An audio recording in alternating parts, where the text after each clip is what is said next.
All right, what is going on, everybody? I am super stoked about today's show. Welcome into today's show. I am your host, Hustle, and as always, we're going to be diving into one of the biggest Web3 gaming ecosystems in the entire space. I have the pleasure of being joined by Kieran. He needs no introduction from Illuvium. We're going to talk top to bottom about the ecosystem, things he's most excited about, and we'll talk about everything from the gameplay and more. So if you are really excited for this edition, just like I am, I feel like I'm overdue to have Kieran on the show. So let's go ahead and dive into it. Like the video if you enjoy the content here on In the Game and Crypto Banter. And if you're bullish on the industry of Web3 gaming, just like I am, subscribe for more daily shows here on Crypto Banter. And quick shout out to our sponsors here on In the Game: Animoca Brands, the biggest Web3 gaming company in the world; 𝗵𝗵𝗆𝗍, onboarding the most Web3 games into the space. Shout out to 𝗵𝗵𝗆𝗍.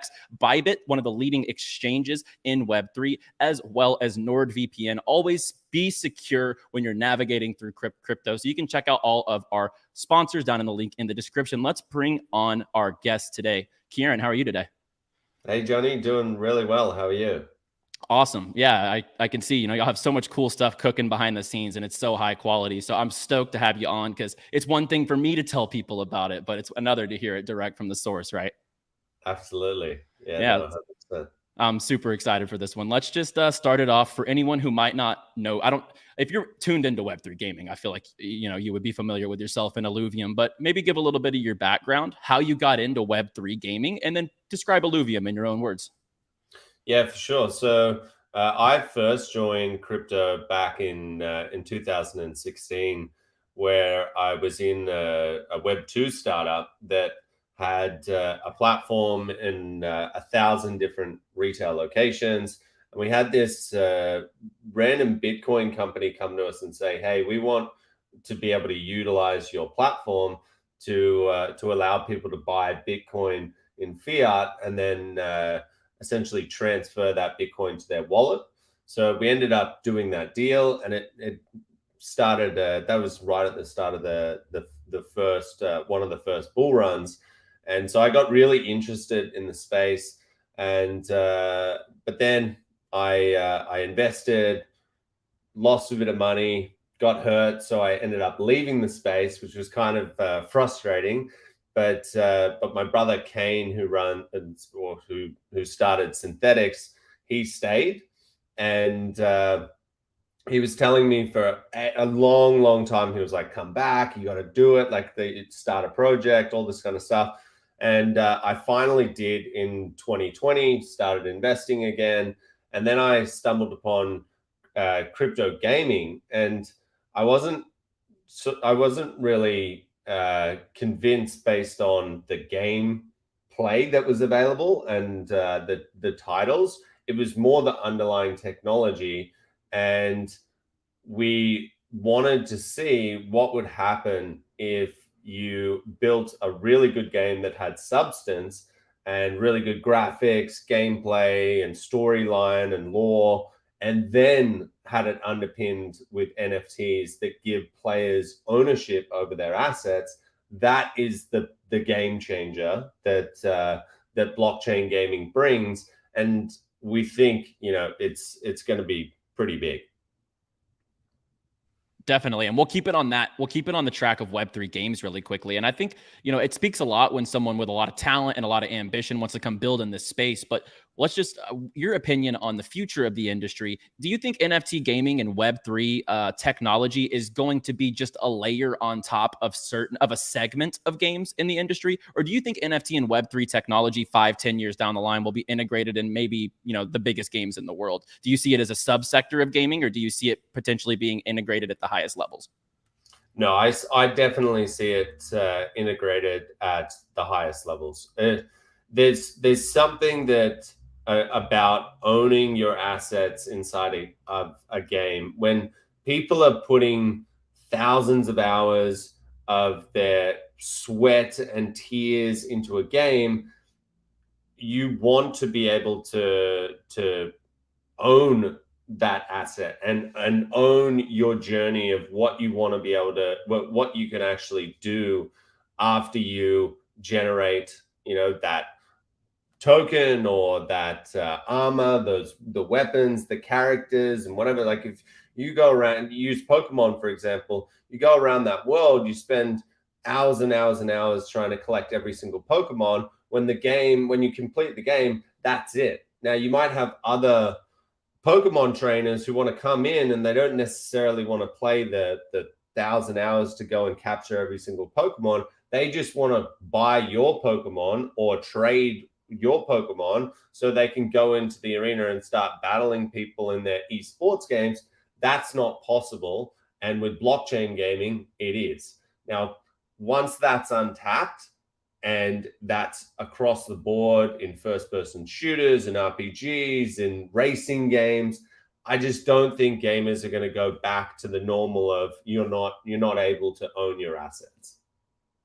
Yeah, and the stigma behind an NFT in a game is so negative at the moment, when in reality, it's really just a digital collectible. And it's no different than the microtransactions and battle passes that people have purchased over time for years and years. So I think once that education curve hits and we do see some bigger products integrate Web3 technology into their games, I think that it's going to be a no-brainer. And as more products adopt it, the gamers are going to come around to the technology. It really is it's a flip in your brain. Once you understand it, you don't go back. That was me as a gamer, grinding so many hours. There was no way I was going back the second that I heard about Web3 gaming. And so we'll go to Illuvium now. So I remember when the real hype began on the crypto gaming, and everyone was really bullish and hyped on 𝗏𝗏𝗏𝗏, and they did great for the space as far as getting users and eyes on the space. There'll always be that first, probably very popular project. But then I remember everyone that was, okay, what's actually a good game out there? Illuvium was the first project that everyone else was, okay, that's what's coming up. That's AAA quality that's already building. So for someone who might not be familiar with Illuvium, I know we kind of touched on the other stuff at the beginning on the intro. Describe Illuvium, the game, in your own words.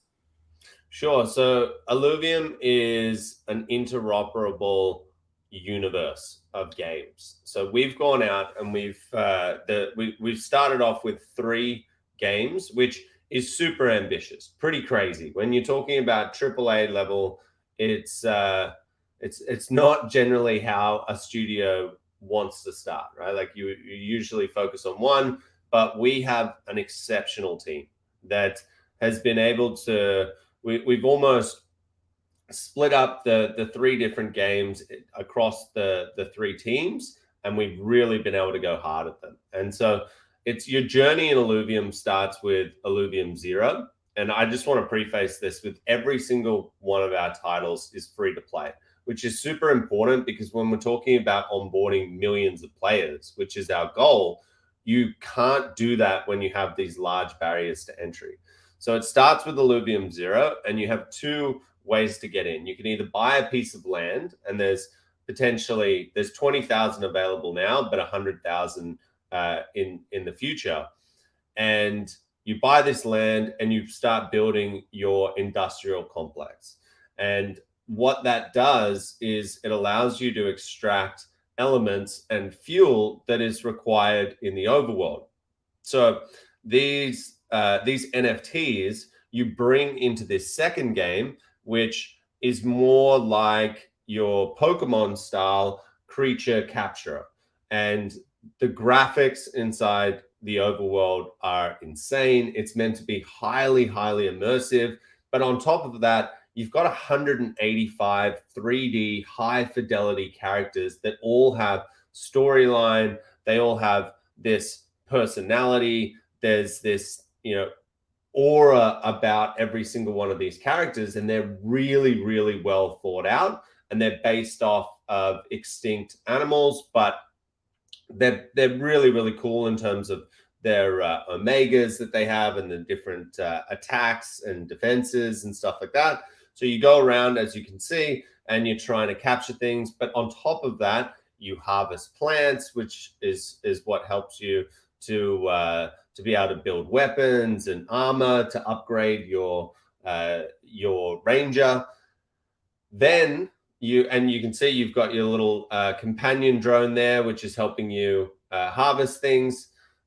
Then you go into the super competitive landscape, which is our arena game. So you built up a team now. You're happy with the composite. You've got the classes down that you want. You've got the different affinities that you want, and you feel like, okay, now I'm ready to go battle. So you step into the arena. Now, the arena is very similar to like Teamfight Tactics, which is a game made by League of Legends. It's got 30 million active players. That's monthly, so we're talking a huge audience here.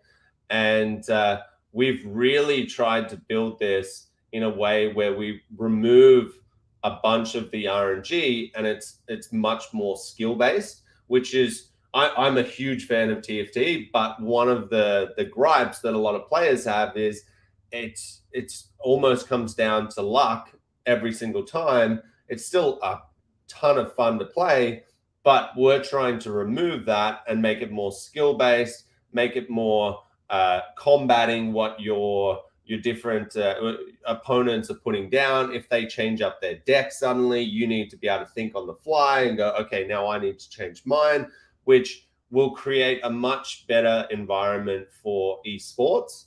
And that's in a nutshell, that's essentially what Illuvium is now. Amazing. Yeah, really good description on the different game modes. And talk a little bit about Zero. I think the only thing you might not have spoke about was Zero. So we talked about Overworld, and you mentioned the auto battler function. Talk a little bit about Illuvium Zero as well. There's so much to Illuvium, but that was the city builder that I was talking about. So that's where you go and buy land, you extract your fuel. All of the interactions inside of the overworld require fuel. And the only way that you can get that fuel is if you have a piece of land that you're extracting these 3 different types of fuel from.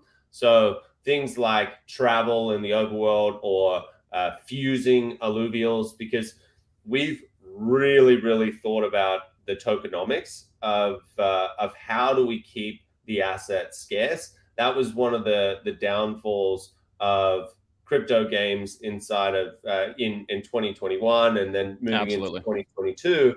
Assets were essentially just built to be bred, which created this huge amount of inflation.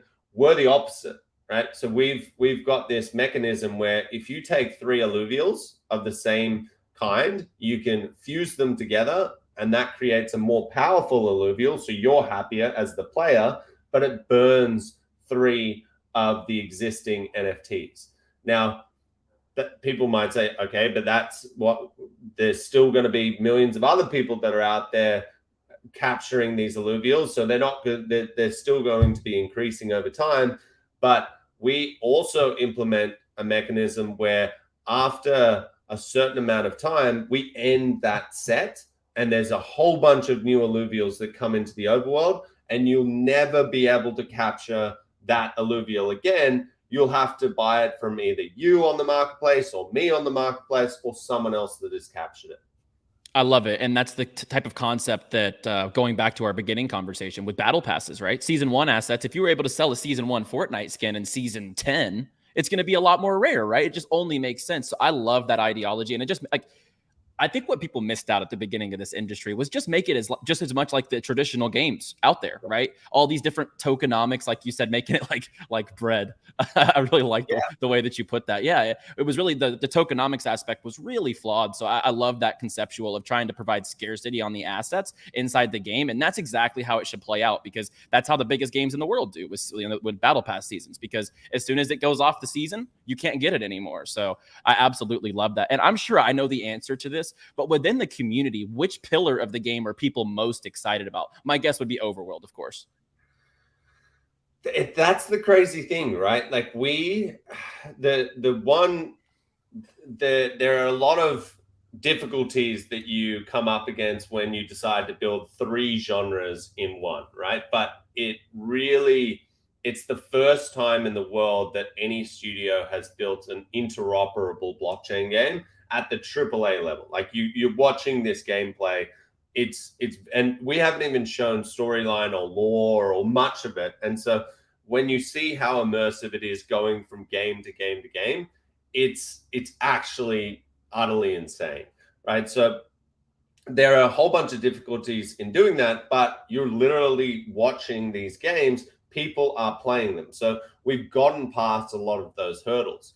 Now, one of the big pros of having 3 genres of different games is your total addressable market goes up exponentially. Instead of us being stuck inside of one genre, we're inside the casual city builder market. So your Clash of Clans players, you're talking millions and millions of active players every single day. That game has with it its own little inter-community inside of our broader community where you go in the Discord. Now, I'm not massively excited about a casual game and that you're playing on your mobile and whatever. I'm more the competitive guy, but there's thousands of our community members that are like, I'm all in on Illuvium Zero. Then you've got the overworld. I'm a big fan of Pokemon. I love that. Pokemon's addressable market, you're talking 50, 60 million plus. It's, again, stupidly large. Then there's those lovers. And then you've got the hardcore competitors who love like Dota, League of Legends, and they're another market that's like 30, 40 million plus. You combine all of them together and you'll get crossover as well, where someone wouldn't necessarily play Illuvium Zero, but because it's all interconnected, you start getting people playing all 3 games or 2 of them, and it creates this addressable market where I think games have previously not discovered this because you don't have blockchain technology to make it, interoperable assets across all 3 games. Fantastic. Yeah. And that's so true, right? Within all these ecosystems, you just never know. Some people are going to gravitate to one product and some people are going to gravitate to another, and everyone has their own preference. I love the AAA quality style games. Like you said, the mobile stuff doesn't excite me as much as hopping on my PC and being able to have these high capable graphical games. But still it's, there's a taste for something for every single type of gamer. So I love that. And I see a comment in the chat here. I want you to be able to address this because I've seen some FUD around this, and I think that you answering this question will be pretty good. Someone says ILV doesn't have funds anymore. That's why they changed their revenue model. Do you want to kind of talk about that? Because I think I did see a post about y'all's Runway, but clarify that a little bit because I think people are kind of confused on that. For sure. So we've got there's still something like 11 months runway that we have. Now that's I'm not going to lie, right? Like that's not, we were hoping to have a lot more runway than that. However, you got to realize that we have not sold any NFTs. We haven't sold any cosmetics. We haven't sold any emotes. We haven't done any of these things that traditional games will do apart from sell land. Now, the reason that we sold land is because you need land in order to be able to play the game. It has utility immediately. And that's why we did that. Now, outside of that, you've got all these other games that sell different assets that generate the millions and millions of dollars. We haven't done that, right? And the reason is we don't want to ruin the balance. So if we allow people to go and buy tier 5 alluvials, which are our strongest characters inside the overworld, instead of them capturing them, then you're going to create a whales game. And yes, we'll go and make $100 million and we'll have 5-10 years runway, but it's going to ruin the game. And that's what is the issue with so many Web3 games out there, is they're just looking for money up front. We are different to that. Now, having said that, we just recently put up for a governance vote a single form of our revenue, which is Illuvitars, which again has utility inside the game. It's its own game by itself, and it's this fun collection aspect that is meant to bridge the gap between gaming and NFTs. That Illuvitars game is expected to generate, we're hoping, around about the same amount as what the land sale did. We've got a whole bunch of partners that we're joining forces with in like high fashion brands and sporting companies. And so my point there is we are going to be generating a decent amount of revenue with that. And the community as a whole, not us, it wasn't even our suggestion. The community said, instead of us going and raising more capital in a bear market like it is, let's use that revenue to fund the treasury. And so that is why that is what we're going to be doing to fill the treasury back up, which will give us another 2-3 years runway. And it means that we don't need to start selling tokens at a price which is, you know, way off our highs. But even if there wasn't that, there's 5, 6, 7 other ways for us to go and generate revenue. We're going nowhere. Like the whole fight around our runway is easily defendable because there are just so many methods for us to go and raise that capital. But the smartest way to do it, we believe, is to just divert that one revenue stream into the treasury.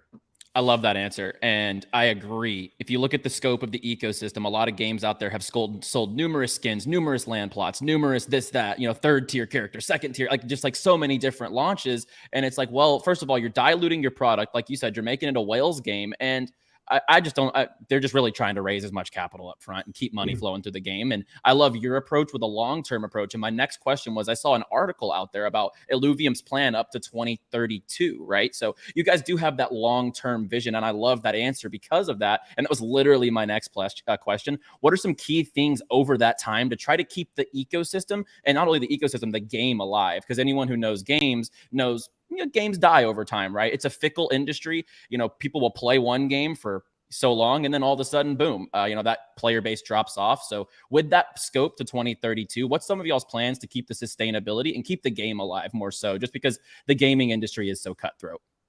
Absolutely, totally. And we get that, right? That's part of the reason why we've gone out with 3 titles in one, is we want people to have that experience of, if you've gone into the overworld and you've grinded for thousands of hours and you're like, you know what, like I can't do this anymore, I'm just going to start selling my assets, or I'm going to go into the arena. Like, let's start, what is this esports about? How do I start battling other people and learning that skill set? Same thing with our long-term vision. We have set up the entire ecosystem to be able to plug in additional games, which again would seem crazy, but we're a brand new studio that has been around for, we've been building for just over 18 months now, coming up to 2 years, but we have 3 titles. So you can imagine, once we switch this economy on and we start generating revenue, we're going to have runway for the next 10, 15, 20 years. Now, with that, that's going to allow us to start building additional games. Now, the really cool thing is we utilize the same assets that you capture in the overworld, the same armor, the same weapons. Think of it like if we wanted to get, so we have a roadmap in our heads, right? Of, we want to build another 6 games, with it eventually turning it, all games merging and turning into an MMO, which is the holy grail. If you can build an MMO, they take, you know, 10 years to build a really, really good one. So much harder than people make it out to be.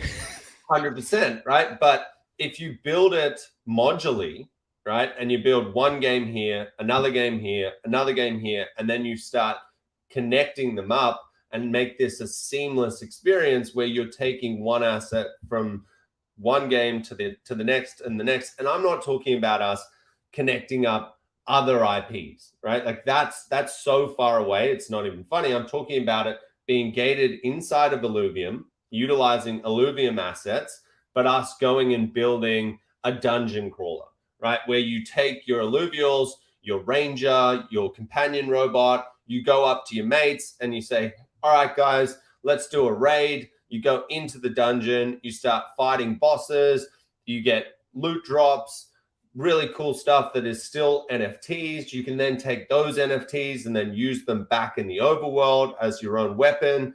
And it's a new gaming experience, right? Where Illuvium comes out with a new game.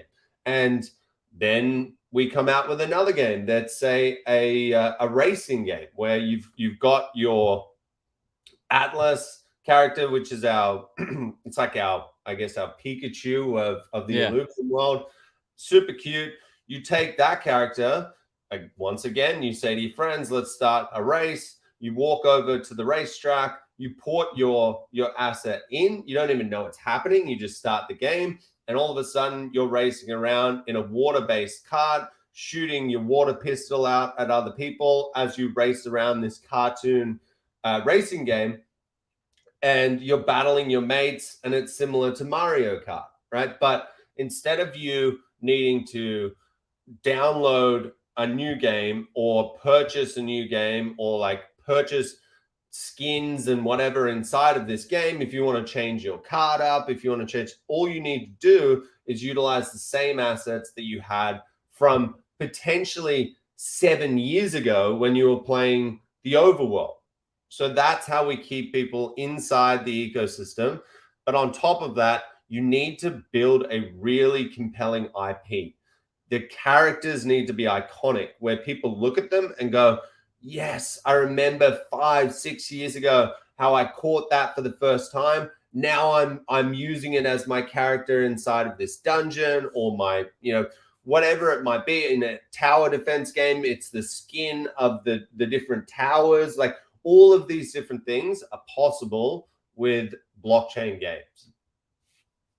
Yeah, I agree tenfold. And you'll have so much in the pipeline. What's something in the ecosystem around the corner that you're really looking forward to? Would it be the Illuvitars?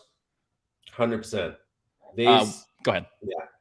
Yeah, Illuvitars, that's what I was talking about. That's where we're going to divert the revenue from that sale. So these things are meant to be a playful spin on the alluvials that you capture. It's what it will end up being is a TCG inside of the world, but it's outside of the core IP. So they're really cool avatars that you can mint, and then you can attach different accessories to. As you can see here, it's not your typical PFP art. The artists that drew this were from the Magic of the Gathering. We had Blizzard artists working on this, like very, very high quality guys. And this product was meant to come out like 14 months ago. So likewise, we have different sets for these Illuvitars. These guys have already built 3 sets of Illuvitars because they're like, hey, from the artist point of view, they're like, we're meant to launch this a year ago. So we've got so many of these characters already done. And again, the scarcity lies in, if you don't purchase Illuvitars in the first set, the only way that you can get them is off other people. Makes sense. Yeah. As soon as y'all announced these, I was really looking forward to the Illuvitars. So is there like a projected time, like first half of, like, you would never have to say a date, obviously, first half of the year? When can maybe the ecosystem expect some updates on the Illuvitars? It's so soon now that we're going to be announcing it, I would say, in the next week or two. Awesome. So an announcement of the announcement. Yeah.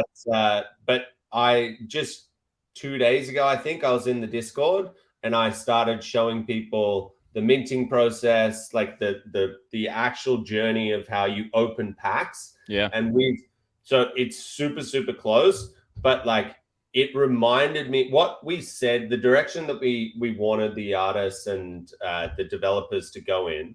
And we give them free reign. They're so good at what they do that we say, this is what we're thinking. Now just do you, right? Bring it to life. Yeah.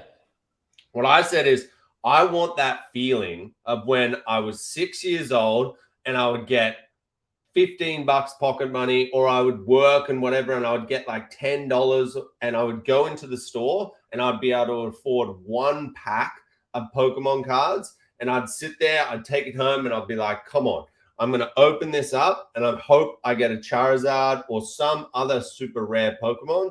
That was the feeling that we wanted people to have when they were opening these things. And it is so close. Like, it's the digital version of that. The whole psychology that is there, the whole like anxiousness of what am I going to get is there. It's really, really fun to play. Amazing. And where can people find a little more about Illuvium? Where can people follow Illuvium, follow yourself potentially, and get involved? So the best place to start is the Discord. Obviously, you know, we've got a huge community there. There's a lot of people that are waiting for the game to actually go live. That's the best place. Other than that, hit the website. Make sure that you sign up for the betas. You might be able to get into the different alphas and betas that we have going on. And if you want to follow me, I'm mostly active on Twitter. Amazing. Yeah, and definitely, guys, go to the homepage, apply for the betas. Every product that I've tried, I've really enjoyed, and there's a taste for every single type of gamer out there. Head to their website. I think if I'm not mistaken, the Auto Battler is on Mac and Windows. Yes. Is Overworld on Windows only right now? No, Mac and Windows and Mac. And then 𝗁, that's is it mobile compatible, or is it just PC for now? Both. So Android, awesome. It's not iPhone, unfortunately. I wish it was, because I'm an iPhone user. So it's Android, Mac, and Windows. Awesome. Yeah. So there's platforms for everyone to be able to use. I would definitely go head over to the website and check those out, guys. But Kieran, thank you so much for your time. I know y'all are building so much behind the scenes, and so much is coming up in the ecosystem. So just 30 minutes of your time, I know, is so valuable. Thank you so much for joining, guys. Go check out Illuvium. I would highly recommend it. One of the best looking games in the space. We've been preaching about that for a long time here. So long overdue conversation with Kieran. Like the video if you're bullish on Illuvium and the future of Web3 gaming, just like we are. Subscribe to the channels for more shows here every single day on Crypto Banter. And we're going to get out of here for the day, guys. As always, play well, my friends. Thanks.